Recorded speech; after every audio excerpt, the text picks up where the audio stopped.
Nhà chồng nó trong phải nè. Chào mọi người nhá, hôm nay là mình đi xem cái cuộn này nhá. Con xem có con cày nó ăn không nhá mọi người nhá. Xem này con cày nó ăn không, phụ con cày một tí nha mọi người nhá.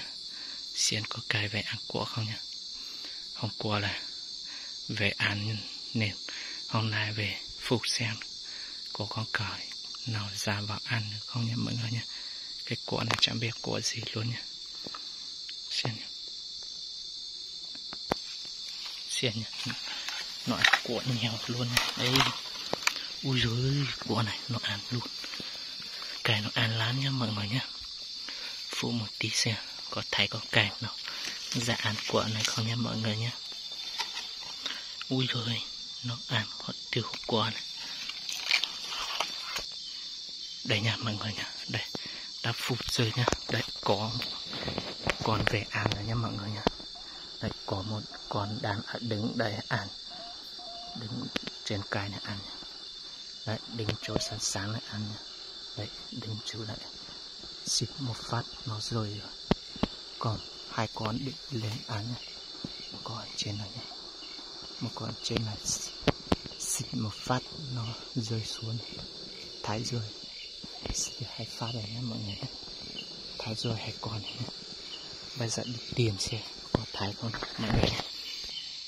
Bây giờ đi tìm xem có thái không.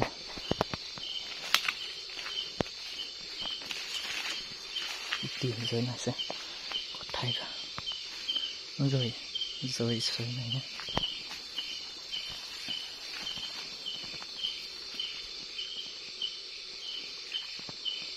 Ở đó, ở đây này, thấy một con này nha. Đây nha. Này, thấy một con nào, ui, con cày ui, cày hương á mọi người ơi, to lắm, ui ôi, to lắm, ui, con này to lắm, còn một con nữa không nhỉ?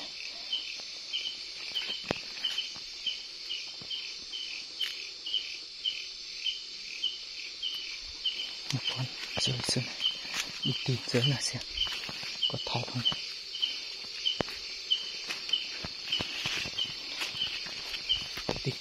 Rơi này. Ui ôi, đây này mọi người ơi, đêm nay là rất là may luôn, đưa hai con này mọi người ạ. Đây này, ui giời ơi, đây này có cày nhá.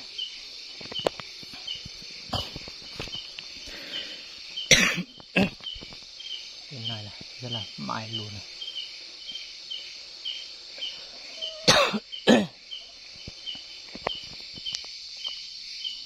Được hai con đi lái con trên về nha mọi người nhé.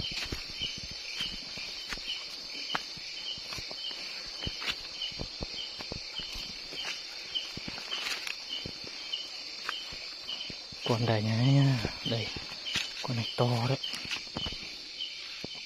xịt một phát mà đây.